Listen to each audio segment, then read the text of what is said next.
call mom. Preferably kid has their own cell phone. They call mom, you talk to mom, make the appointment right then and there. Worst case, follow them out to the parking lot with mom, make the appointment right then and there. But the main thing is you just, bar the door, and you've got to have all the information before they get in, and you make the appointment for the next time before they get in. Because once you have 30 kids on the floor, you're never going to figure out whose names you have, whatnot, all that stuff. And it's not like they're not used to that. Any place you go, any kind of kids activity, you got to go check in, fill out the stuff. The parents have to register. A lot of the parents will be showing up. Is there something I need to sign? Or Really, in the child care, we have the parents have to sign their child in and sign their child out. Yes. And we use the same concept with martial arts. They have to sign them in, so which means that they need to leave their email address and telephone number. So and then they have to sign them out. Yeah. For safety. Yeah, you just do a little spreadsheet, and you got the name, the phone number, the email address, and they got to sign them in and out so that there's a paper trail. The kid didn't wander out on their own, and it's. Standing over them saying, "Oh, you forgot your email address." Oh yeah, absolutely. Don't let it up to them because they'll leave it blank. But you could put mobile number, where you're accessible, email address, mailing address, kid's birthday. Right. I mean, whatever information you want right then and there. That wouldn't negate you make the appointment right then and there with mom while she's filling the thing out. But does that make sense? Okay. The other question was you go into an elementary school, how do you talk to them? Right.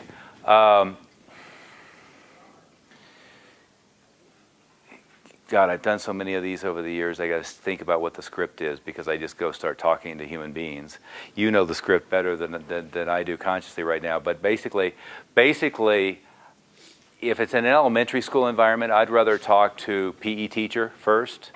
And if it's not PE teacher, I'd like to talk to who's ever in charge of after-school enrichment programs or specials or that type of thing. And a little further down on my list is the principal. And the reason I say the principal is a little further down on my list is they're the ones that are kind of used to saying no and used to being skeptical, and the other ones are more enthusiastic about some new idea, right? And for kids, the conversation always starts with, "Hi, I'm so-and-so from, from whatever the school is. We've been in the area since 1999 in your case. What we're doing is we're really doing a lot of support for the families and the kids in the area. One of the things that's a new program that we're doing, but it's really not a new thing, is very similar to what Chuck Norris has done in Houston, Galveston, and Dallas.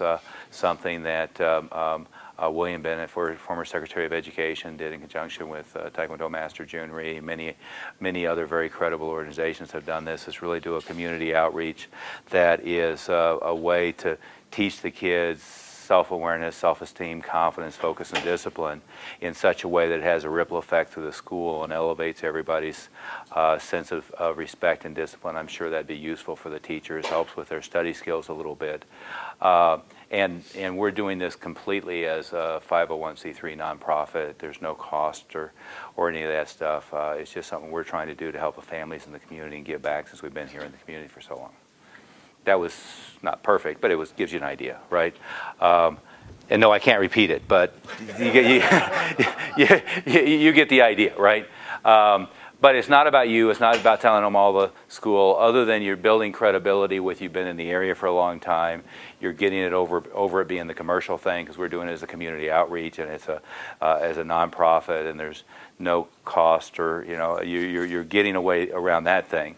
A lot of them have a knee-jerk reaction as we don't let commercial businesses come in here, but then they have the Apple Computer Lab and then they have the Coke machine and then they have the Taco Bell thing.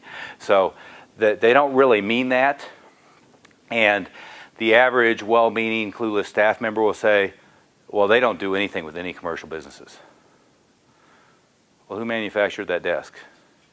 Well, who manufactured that chair? Who do they buy the computers from?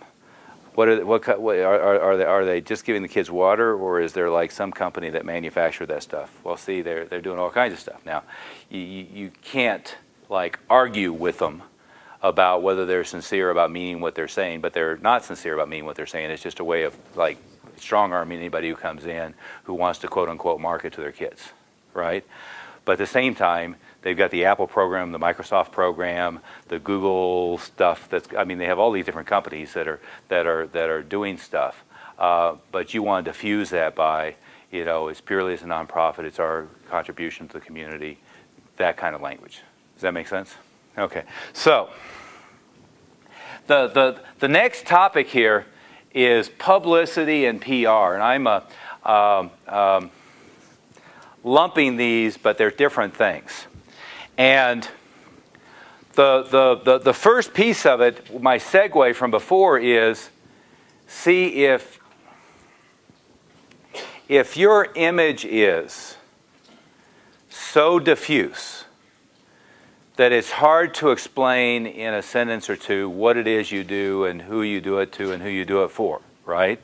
And some of you, if you go back to this morning, everybody's introducing themselves. If it was a 3-paragraph explanation about what styles we teach and what things we do and what programs we do, that really means you're like in the category of nothing to no one, right? However, if it's short and concise and clear what it is you do, then it's easy to position yourself in the community. Does that make sense?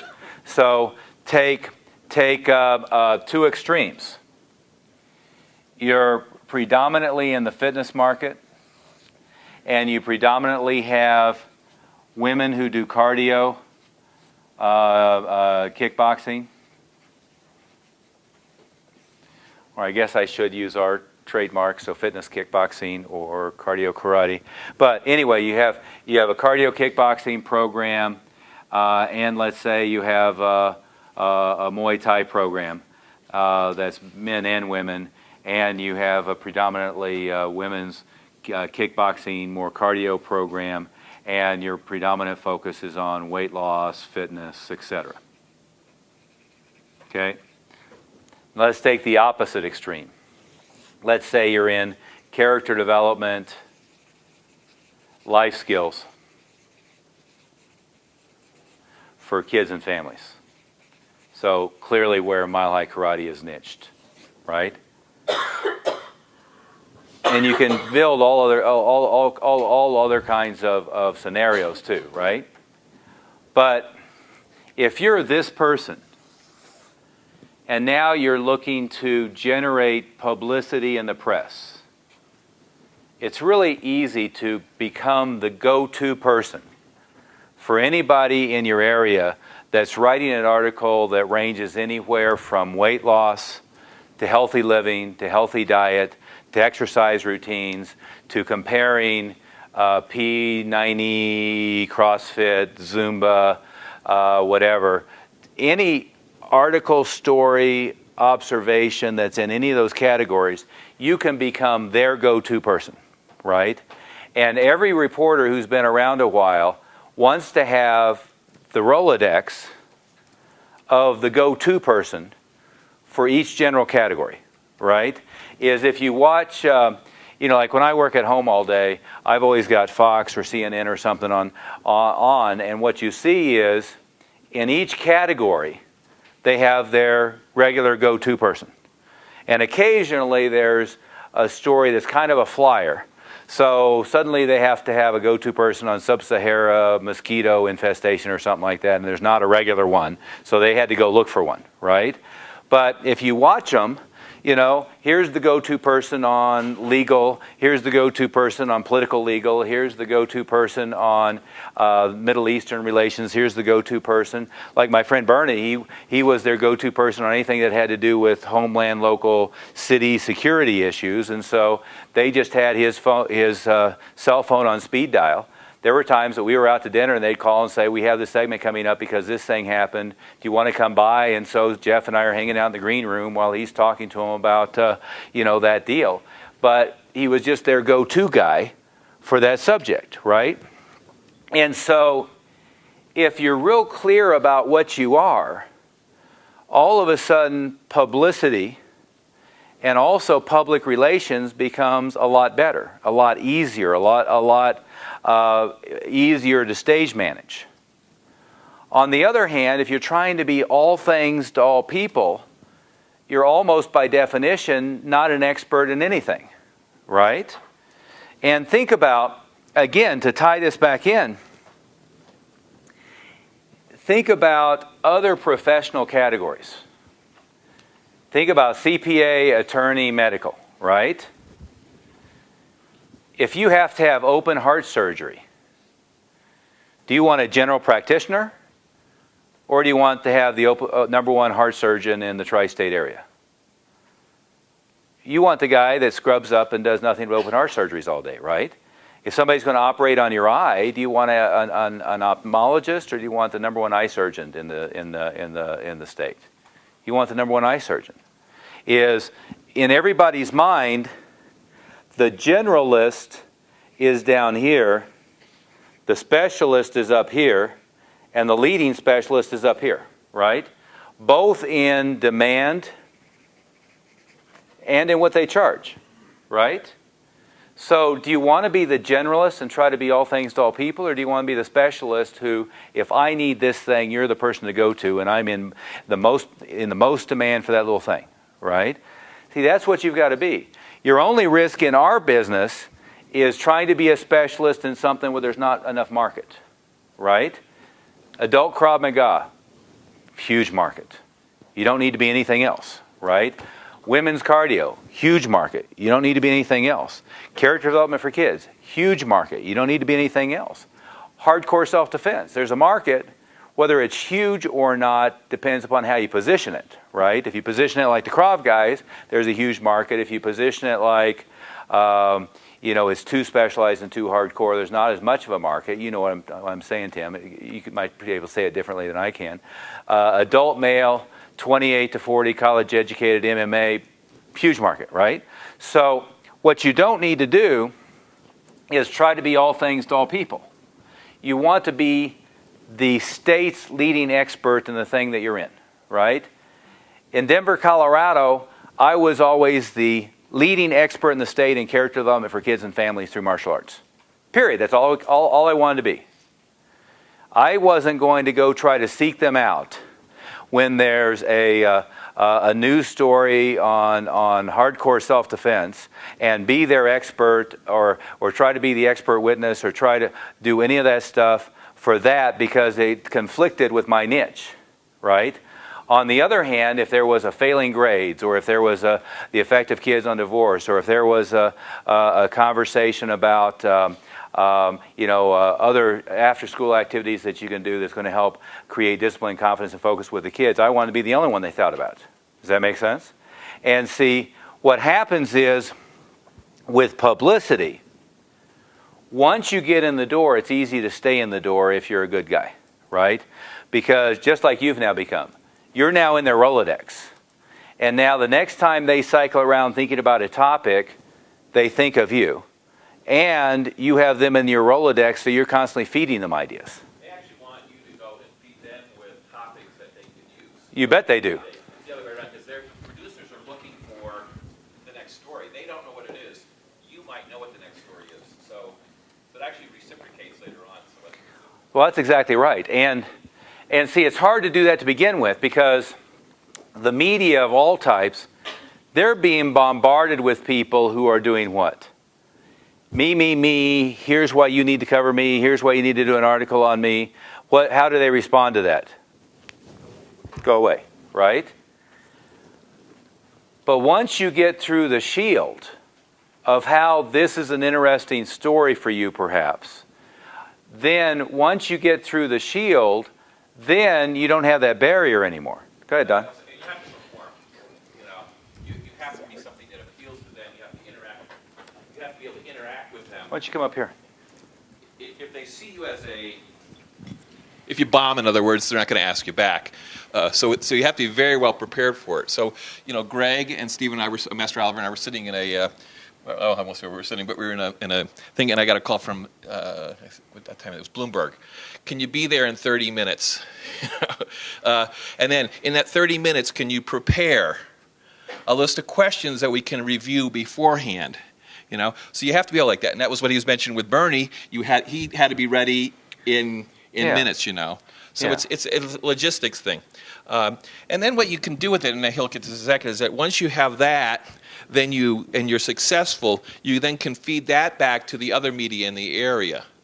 So probably what I would do if I were you, you get in something. So maybe there's a child abduction in your area, or there's been some sort of thing, and so you're called upon to comment on it. Then you feed your whatever that is. So if they put it into their newspaper, and most of the newspapers now, of course, blog it, which is much better when they used to do it in print. Print doesn't do any good because what are you going to make copies? And if you go to the Mile High schools, you'll see a lot of things up on the wall that have been in print, and now they're you frame them. But it's beautiful today because it's usually in the blog. You take the link, you send that link to everyone. I'd also send it to all your students. So you create this cycle from it that makes more. Well, you put it in the autoresponder link, so you text it to prospects, you email it to prospects, and see, there's two types of external, or maybe more, but there's at least a couple types of external testimonials. One is from a client, current or former, who says how great you are. Another is from what's viewed as an objective external expert, and reporters and the Denver Post or the Houston whatever all are viewed that way. So if they do a glowing report, or if they've come to you as the expert and now you drip that on every prospect, they're going, oh my goodness, that's really interesting. So and by the way, stuff that any of us get in the martial arts press, Black Belt Magazine, etc., isn't useful at all from a standpoint of it's ever going to generate any new customers or any of that stuff. I've seen some schools try to advertise in, the MMA magazines thinking they're going to get customers. But the reality is that stuff is kind of useful for giving to your prospects, right? So you've got the article, we had one 14-year-old girl, somebody grabs her, she punches them, it made national news, it got a national satellite radio, we had a gig on Montel Williams just as he got canceled, all kinds of stuff like that. But the article from Black Belt Magazine, the article from Taekwondo Times is impressive. Right, because now it's the national, martial arts media, and it's how her training for Mile High Karate saved her life, and now all the prospects get the link to that thing as well. So it's it's an impressive piece. And what I would do with that, purpose. What I would do with that is I would then send that to all the local media. So you get that national exposure, circle it back to the local media. One of them might say, well, what is this all about? And then they will go and that. Especially, I was involved in a press release last week, and it's really amazing how a lot of it gets global, but a lot of it goes right back to the local source, So it might be in, the local, say the Austin newspaper might be running the article that we sent out as a national PR, They try to localize it.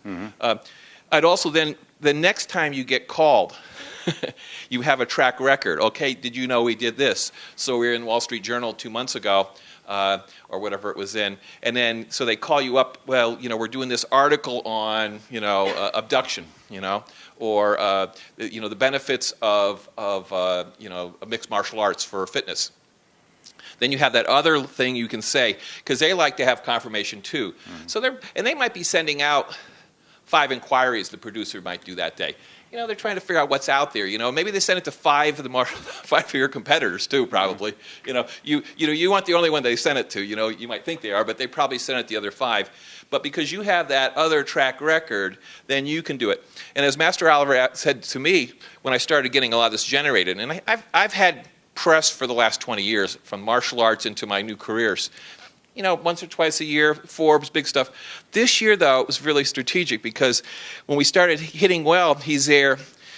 Are you preparing the questions for them? Well, the first, Wall Street Journal sends me the questions. I fill it out. To the next ones, I sent those questions to them because it helped them. So if you got a response for whatever your key program is, if they inquire it, you send them, these would be 5 good things to talk about because they don't know what they are. You're the expert, So you send them the 5. Let's say a local talk radio station, wants to do a program on, again, the self-defense or bully prevention or something like that. They're tickled to death if you send them the 1-paragraph blurb about what an expert you are. Then you send them the 20 questions that they can pick and choose from to ask you, and then you send them the the special thing that you're willing to do for their listeners today because that they were listening to you, right?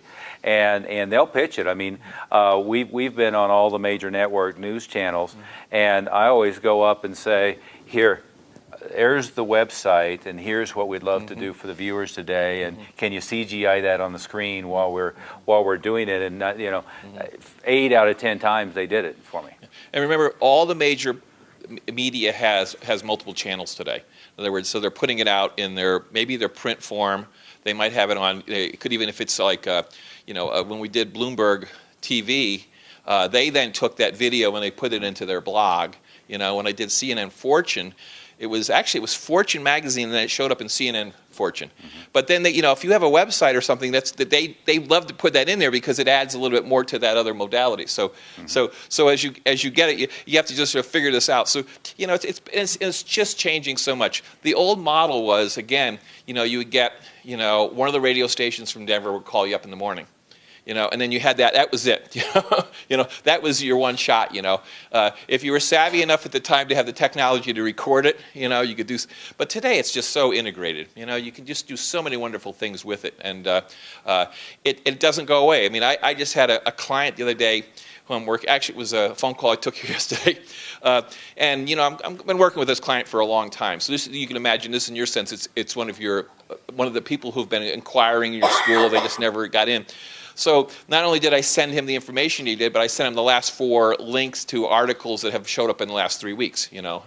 So you have that ability to do that anymore, and we just never had that. I mean, it's just changed so much. So and in a localized fashion, think in terms of there are so many different news media. There's all the way from Mary, who's a parent at the elementary school down the street, is doing a little parenting blog that is mostly localized to your area at the lowest extreme, to there's the little newspaper that on a weekly basis is delivered free to the households, all the way up to your major daily paper in your area and the major TV stations. And then you go regional and national, right? Well, you want to go both directions. If you ever get a hit like in martial arts press or something like that, and I wouldn't suggest spending much time on that stuff, but if you get that, you send it to all the little ones all the way up through.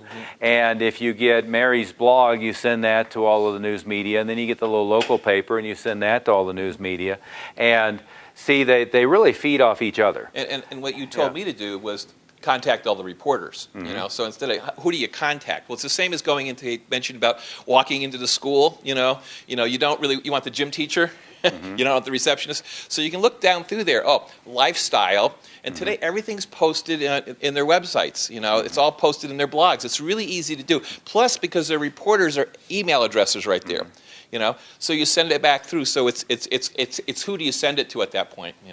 Yeah, and what you want to be thinking in terms of is you want to be their go-to expert for a relatively small, clearly defined thing, right? Is anytime they have something on anywhere near that topic, they come to you. And so, and again, like with the Krav, it could be you're their go-to expert on anything that has to do with abductions, with rape, to any kind of self-defense situation. And now in D.C., there's a bunch of that stuff, right? So now you can become their go-to expert for all of that stuff. And now you hit something in the Washington Post, and you can bicycle that up and down. And what happened, I mean, Junri has always been a genius at this. But when he was focusing on his schools in D.C., there was constantly an article in the Washington Post and the Washington Times and on the TV shows and one thing or another. What was the Parade magazine? Well, he was on the cover of Parade magazine. On Parade magazine. Yeah, he was on the cover of Parade magazine, and that's actually Joe Lewis's buddy from the Marine Corps. Was the Walter Anderson was the publisher or the editor for Parade magazine. And so they were always working behind the scenes. He's a martial arts guy. But Junri was on the cover with Cheryl Tiegs and Bruce Jenner. And it was about that was an aging deal. There were several other martial arts deals that they did too. But you want to be thinking about is it's a little hard to get the ball rolling. But once you get the ball rolling, one begets the other, begets the other, begets the other, begets the other, right? And it goes, again, both directions. Little bitty, seemingly trivia media sent out to your students, sent out to all the other reporters, sent out on the bigger and bigger news outlets. See, because reporters ultimately would prefer to steal from each other. And they only know that it's a story that has traction because somebody else reported on it, right? I mean, if you think about the national TV news media, look at the stories that get traction. Right? And you get something that all of a sudden CNN, CNBC, NBC, ABC, Fox are all covering, the Zimmerman trial, or they're all covering the wacky blonde who, chopped and diced her boyfriend, or whatever it might be. But you think about how many different hundreds, if not thousands, of stories like that happen in the country every day, but the media gets on a feeding frenzy because that station's covering it, therefore we should be covering it, therefore we should be covering it. Now this is the important story for no other reason than the media have picked it up, and the media picked it up because that one copied that one, copied that one, copied that one, and this one kicked it off, so therefore they're going to cover it. Does that make sense?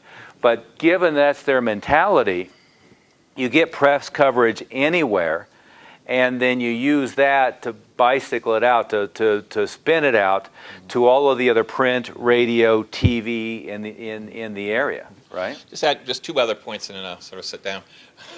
The thing too I've found is that because this all gets eventually put into their blogs and into their websites, they keyword it all. And so the highest rankings that I get when I Google myself anymore, it's always LinkedIn, a few of those, but now it's usually like a story in the International Herald Tribune because they've gone and they've keyworded it. And those entities that you will get into, they have tremendous placement within Google. So probably if you get a couple of these out there, you're going to see, and somebody who I know are aggressively working on placement, it will shoot above all that because it's a highly respected, highly valued, and Toby can tell you why. But links. Okay. Links. Yeah, it just gets tremendous placement, and I'm always shocked at what's out there. I said, gosh, it was a pretty big. Wall Street Journal does really well for me because it just throws it up to the list there, and I said, my God, I've got 30 things out there. Why is that getting such great placement? Well, it's because of what they are. Well, so many different links and blogs and websites are linking to various stories in there that therefore those stories have links that are very high plus the keyword. So that's why. So it's just tremendous. So in just closing from my side of it, there's two values to this. I've always put. One is it gives me out there for within globally to my audience. It's my brand. It's who I want to be known for. And the second, I circle every bit of this through current clients to continue to remind them who I am, and then at the same time for all the prospects. Every time a person inquires, first thing I send them, boom, and so it just and I usually almost like what he used to do. I mean, he used to always go and give, here, take this pamphlet, take this book or something. It was there. Here's the 30 5 pages of. Yeah. Now these are the 5 things that just came out last week. And or in the last 2 weeks, so it just sort of sells you better. So those are your two channels there. And again, if I have 5 things out there right now that are current, I have circulated them all singly, one at a time out there over the last couple of weeks. But then I compile them on sort of the current list, So you're sort of building your CV, You're sort of building this thing. And again, when the media contacts you, you have it ready to go. Yeah, for God's sake, call them back. But there's to expand from that is, see, for the publicity angle, there's 2 completely different sides. Yes. Could you tell us who he was? Don Southerton. Don Southerton, one of the highest-ranked Tang Soo Do stylists in the United States, used to have a big chain of schools in the Hudson Valley, who has now completely morphed his career, and he's the go-to expert for all things Korea-American business interface, the liaison to Hyundai or Kia, or Golfsmith who wants to go into Korea, or American companies who want to do crazy Korean spicy what's the Mad for garlic, things like that. So he morphed the dealing with Koreans and Tang Soo Do and going to school for history, which makes you perpetually unemployable, into being a liaison to major Korean companies to train Americans how to do cross-cultural interaction. And is that a fair? I'm the definitive expert on Korean global business. My clients that I represent, Yeah. and they keep about 2.7 billion in sales from just 4 companies that I work for. And so it's and as Master Valley, whatever. Enough about you. Okay. And I've worked on this. Several years ago, I was taking on every person that came up to me. So you want a $250 coaching program? Yeah, I'll work for you for an hour. I've just basically pushed it to the very high end right now. So I've always worked with CEOs. That sound like a familiar strategy? And guess what? It works. It works. So I doubled the income last We'll get that on video too. Ever since I've been having lunch with Stephen Oliver once a week, my income has doubled twice. Okay. But the reason why, let me say it this two ways. You're not going to decide that your predominant marketing strategy is going to get publicity, articles and news stories and one thing or another, and be able to consistently drive a high volume of students in your school every month, because it's unreliable, okay? And what I mean by unreliable is there's going to be times when you hit a grand slam and a time that nobody's interested or wants to listen, okay? But it's like that. So you can't plan for September's marketing results the same way you plan your pay-per-click activity, or the same way you plan for anything else. But if you make it a consistent piece of your strategy, and again, you're well positioned for this to be a big deal for you. You are too, right? Is if you make it a consistent piece of your strategy, what will happen is all of a sudden, what's the major newspaper in Houston? What's the distribution? But let's say it's 1 million, right? What's that? Yeah. Well, I mean, nowadays, all the others are dead and some of them are dying. But Denver Post, 850,000 distribution. We've hit it where the front cover of the style section, the entire front cover, and then 2 additional half to 3/4 pages. One of them was you, right? We've gotten featured at least twice that I remember, right? One of them was a cardio kickboxing feature. The other was a young lady who had leukemia that was getting her black belt, right? Now, in both cases, if I had gone to pay for that advertising, I would have had to write a check for conservatively $40,000, right? Almost 1 million circulation, $10,000, $12,000 for a page, almost 3 pages. Junri hit things like that out of the park with the Washington Post on a fairly regular basis over the years, right? But now, that's free. And it's the front cover of a section which they don't sell. So I couldn't even buy that, right? Now, can I plan on having one of those every month or two? No. Okay? You were there when the cardio thing came out. We had like 142 calls in the next 24 hours on just that, right? And over the years, and again, frankly, for no good reason other than having come from the best guy in the world at this, I didn't focus on it as much as I should. But it was never one of the things I focused on as much as I probably should have. But we've been on every major news channel, on 10 o'clock news, 5 o'clock news, 7 o'clock news, many, many, many times, right? Noon news. We've had the remote come out during the noon news feed. And we've also have occasionally enrolled the guy who does the weather, the guy who does the sports at the station, and then had them come feature his kid for like a series of things. Dave Kovar hit a deal where they got him to come out to the school every day at the noon feed for 5 days in a row, and the reporter earned his white belt for the week. So the lesson really is you just got to be ready for when it happens, And a lot of times it's just you got to take a call and be able to react to it. And I think that what happens is a lot of people just aren't ready. They call 12 schools and they can feel who's going to be receptive. So you got to be ready. There was enough information to give it today. This is the packet ready to go, and we can run with it. Yeah. Well, you've got to be constantly working it a little bit, right? You're not going to make it the primary marketing activity you're going to have this month, but you've got to be constantly working a little bit. And you go back to June Rhee's case. June Rhee had a PR firm. The head of the PR firm would come to every staff meeting and listen to all the conversations to figure out press releases for that week. And then he hired Sugar Ray Leonard's publicist for a time being to publicize him as well as the schools. That's how focused he was on it, right? But, I mean, he hit CNN one time to the extent that every 30-minute segment for 24 hours internationally at every CNN broadcast internationally, they were televising the Republican versus the Democrat team fights at his tournament. I mean, stuff like that, taking Muhammad Ali to Korea. But he was constantly focused on press and publicity. And what happens if you spend just a little bit of time focusing on it each week is you're going to get frustrated because you're going to hear a lot of nothing for a while, and then you're going to hit a single, and then that single will go out to the media. Now you got a double, and then all of a sudden you get something that's just crazy big press, and all of it, whether it's print, online, or on video, then becomes fodder for everything else, right? So it becomes lining the walls with press. It becomes the video clip. I mean, for years we had the video clip of me with Chuck Norris on Entertainment Tonight, and the video clip of Chuck Norris at the school with a line around the block, and the ton of others.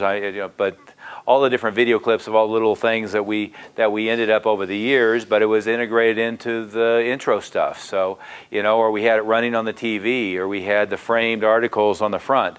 And you just want to use that stuff as credibility, but then when you hit a big one with a big audience, all of a sudden, you get 300 or 400 new students.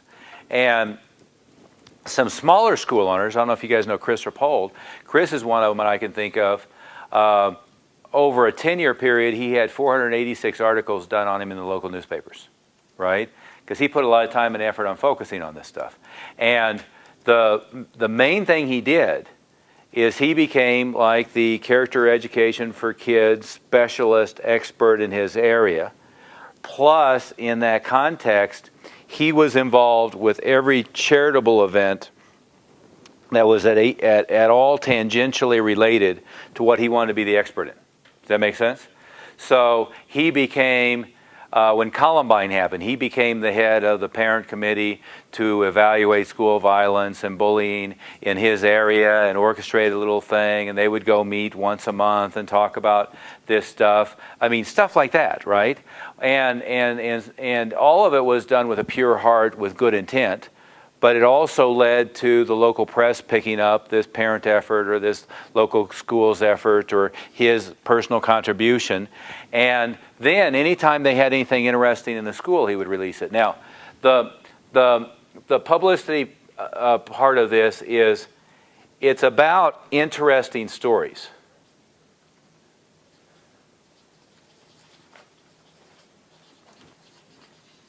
So it can't be about your biography, because your biography isn't interesting, right? Now, you being the go-to expert, that's about there's a news story out there about a related topic, and now they're looking for somebody to talk about it on TV for a minute 15, right? So you're the go-to expert for that. The other is the human interest side. And this is it's just like I was talking about community outreach, it's all about listening, right? Is if you listen to and ask questions and know who your student body is, you're going to find out all kinds of interesting stuff, right? We had one of the first Romanian orphans that came over to the United States where the local hospital had donated surgery for clubfoot, who ended up getting her black belt. We gave her a free scholarship for lessons and ended up getting press with that for like 5 years. We got press when she was, first over on the plane, getting surgery, all the way up to the first Romanian orphan in the United States to get free medical help, just got her black belt, who got her second-degree black belt. And now she's like a world-class snowboarder, believe it or not, right? But if you listen to what's going on with your students, you find all kinds of interesting stories. Everything from the devastating story of the battered wife who turned their life around with your deal, to the girl with leukemia, to we had press on the cystic fibrosis poster child, got their black belt with us, and we got press with that. I mean, but you want to think about the more you know about each of your students, the more you'll find interesting backstories. And then you'll find two things. You'll find you helped turn their life around after this tragic incident story. So now, obviously, it's self-serving in that way, obviously a positive story. You'll also find the person overcame the obstacles with or without having anything to do with you, but now has accomplished something dramatic in their life, including they just got their black belt or won the championship or whatever it might be, right? So all of those kinds of personal interest stories are really interesting to reporters as fluff stories, as feel-good stories, stuff like that, right? So The next thing, this goes back to this, is you always want to pay attention to what's going on in the news, right? Pick up USA Today, pick up Wall Street Journal, pick up your local newspaper on a regular basis, scan through, look at what's going on, and anytime you can make a tie to what's already being covered in the news to what you do, you want to put yourself in front of them, right? You never wait for them to contact you. So there's an uptick in rapes, there's an uptick in assaults, there's an uptick in kids being abducted. There's been, around here there was the guy in the, green LTD that was like menacing in the area, and now you have a perfect conversation about child abduction awareness and so forth. But you want to look at what's going on in the area that's already in the reporter's mind and give them tangential or connected stories where you can be the expert. Don?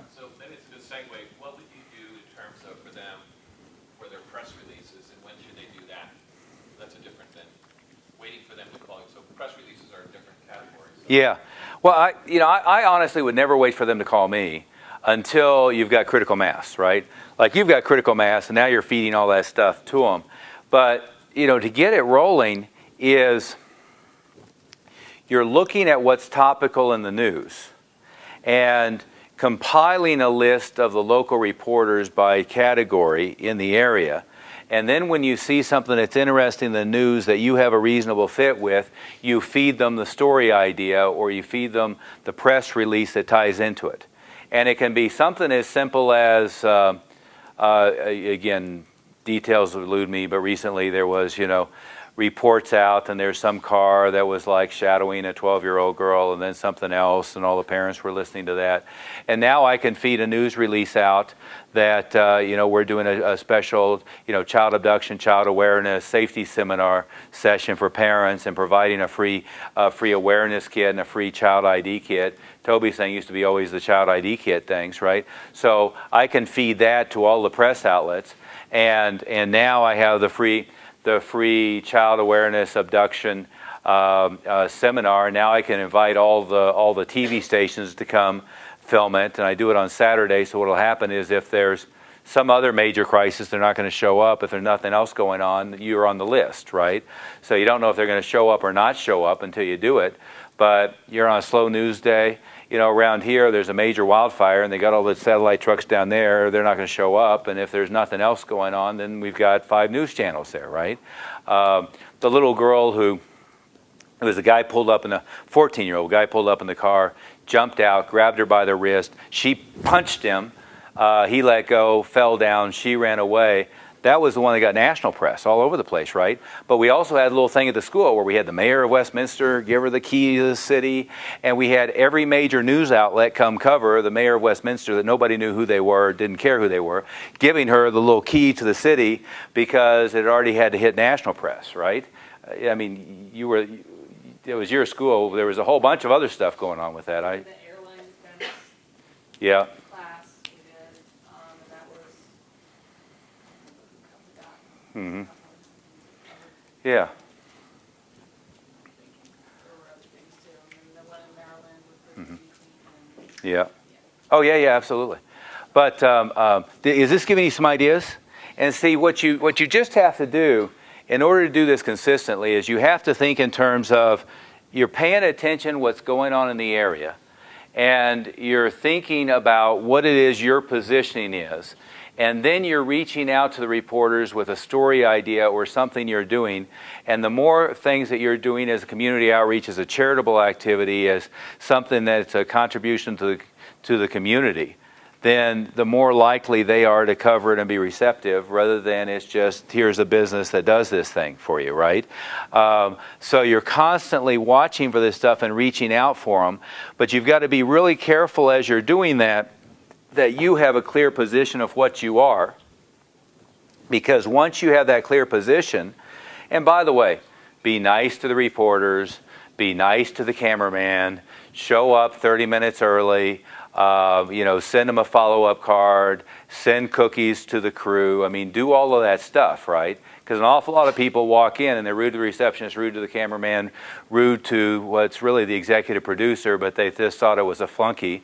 And then they're really nice to the on-screen talent who doesn't have anything to do with lining up any of this stuff. And now they're in the persona non grata standpoint because you're an asshole, right? So you want to be nice to all of them and be professional and one thing or another and be prepared, because then you become their go-to expert, right? And then again, once you've got one, you send it to everybody. So once you're on a TV interview, send the TV interview to all the different TV stations. Send it to the radio stations, because now they know that you can speak on camera and that you can put together 3 words. Once you've got something that's in print, send it to all the other print media, send it to the radio, send it to a TV. And all of this stuff, like we were talking about pay-per-click earlier, it's all about pouring gas on the flames. So once you get a bite, put it out to everybody, because hopefully you can build a feeding frenzy, right? And is this all making sense, right? And so you're always trying to accomplish one of several things. Very clearly position yourself. 2 is watching the news and leapfrogging off the news. 3 is, once you've positioned yourself, be involved with all the different community organizations that are solid and credible, and or create some of your own that are focused on that niche. The more is perceived and really is charitable, community outreach, not self-serving, the better off you are, because that then just builds and builds and builds. Does that make sense? Okay. Now, the other side of it is PR versus publicity. And I'm not going to spend much time on this, but I'm going to define this as, this is crisis management and this is getting good press. Okay? In the age of the internet, you have an awful lot more tiny little fires that pop up on this one. Right? It used to be you either had a crisis or it was a non-issue. Nowadays, anybody with an axe to grind, and they can be schizophrenic, off their meds for 6 weeks, and confusing you with the guy down the street, doesn't matter, right? Because everybody's voice carries just as loud online. But anybody with an axe to grind, disgruntled former employee, the schizophrenic mom who's off her meds, who confused you with somebody else, everything in between, is online. Anybody has a voice, right? And this carries into our conversation about the reputation management thing. But there have been some very high-profile, internal to the industry, really bad PR things in the last year. Is everybody familiar with what I'm talking about? And it's not a new thing. If you look at last 30 years, one of them was the Orr brothers in Chicago. You probably remember this one, the high-profile competitors who were groping the little boys, adjusting their groin cups in the bathroom, videotaping it all, and it hit Entertainment Tonight and all the national news media, right? And the number of stories like that over the years that have hit national media, quite a few, right? Sadly to say. Around here, there's been a couple of schools, a couple of ATA schools that have had some real bad publicity over the years. And it's not a denouncement of ATA. They've done a better job than anybody else in the industry of having a real tight standards on the way people have to perform in their organization and what the rules and regulations are. But in your case, hopefully you'll never have 60 minutes at your doorstep, right? That's the extreme. But you might well have the internal event, if the news media picked it up, could become real bad in a hurry. And most stories that get out of control are because it wasn't handled at the point of it happening, and then it escalates and it escalates and it escalates, right? It's in part why you really never want to have an unhappy customer, because you don't want them going to the Consumer Reporter and bitching and yelling at them. You don't want it to become on that press. And by the way, I've had that happen twice here. I've had 2 different times where Tom Martino, the local community, what do you call it? Troubleshooter. Yeah. Tom Martino, the troubleshooter, where somebody was on his show bitching about us, right? One of them, I heard about it like a week later. The other one, somebody called me and told me it was happening right then and there, right? Now, the time that I was told it was happening right then and there, I immediately called the show, right? So there's somebody on the air, he's talking to him. I didn't really know the context of what was going on yet, but I just knew that there was somebody on there bitching about us, and I called the show. So I get the associate producer on the phone, and I say, I'm told Tom's on the phone on the air right now talking about me and or my company. Oh, okay. Do you want to give us the response so I can give that to Tom? No. What do you mean no? Just plug me into the show. You want to go on live? Absolutely. Now, why were they surprised? Most business owners don't have to do that, right? I said, well, he's on the air talking about us, and there's somebody else who has some axe to grind. Put me on the air. Well, and what it turned out to be is some mom who was mad that we're making her kid read personal development books as part of this karate program. I just enrolled him to do kicking and punching and learn how to defend themselves, and they're making him do this goal-setting crap. I'm not joking. I'm not joking. Yeah. And the way she was presenting it before I went on the air, he was sort of agreeing with her, right? And so I get on the air and I say, hi, I just heard you guys were talking about us, and I wanted to figure out what it is and, see if I can help with any way. And so then we end up having a conversation, and it took about 12 seconds before it's him and me ganging up on her about how crazy she was, about, do you know how crazy it is to say you want your 12-year-old just to learn how to kick, but not have a character development component and not have an ethical and moral component to the thing, and how important it is for us not to just be, right? I mean, it worked out extremely well. There was the first time, I didn't know about it ahead of time.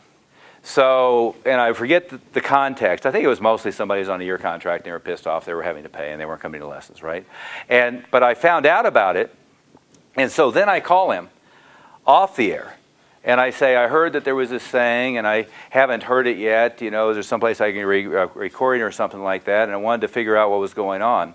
And the asshole says to me, he says, I get more complaints about you than any other martial arts guy in town. I said, okay, well, that's interesting. I said, how many complaints have you gotten about us in the last 15 years? He goes, this is the second one. I said, okay, well, that's interesting. And he goes, the only other, martial art, I've had one from a couple of others. I said, well, can I put it in context for you? He says, what do you mean? I said, right now in the metropolitan area, in approximate numbers, we have 6 locations. The next biggest guy has 1. But in approximate location, we have a 50% market share of the market. Between our 6 locations, there's 100 other schools. But if you aggregate the student body in the other 100 schools, it aggregates about the same as our 6 schools. So to put it in context, is if you don't have as many complaints about us as everybody else put together, is, that would be about everybody at the same level. And if you have double whoever the other guy was, who has, 52 students in Aurora, and we have 2,000, then it, in relative terms.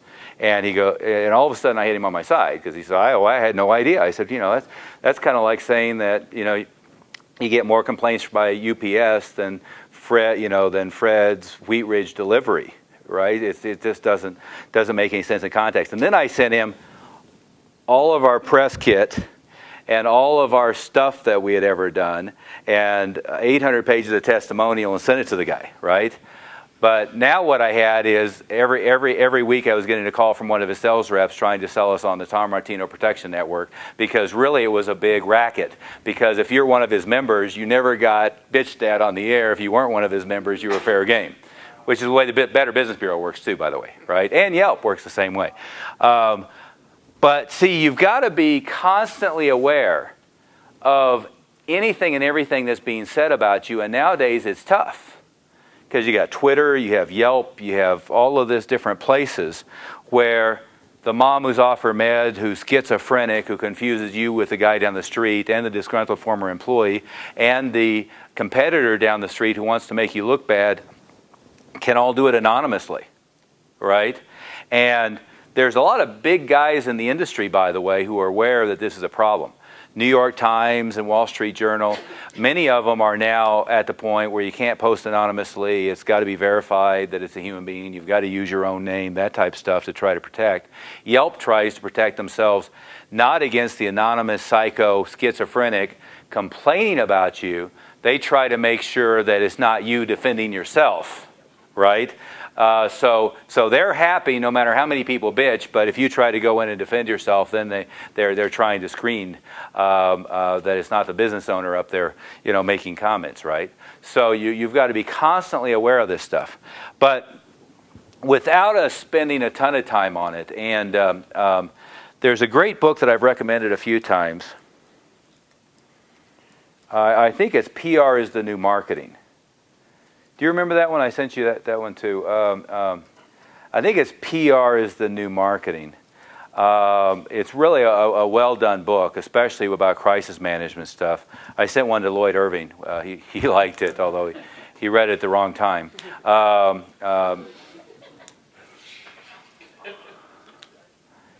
Meaning he read it after things have been handled poorly, right? Rather than before they were handled.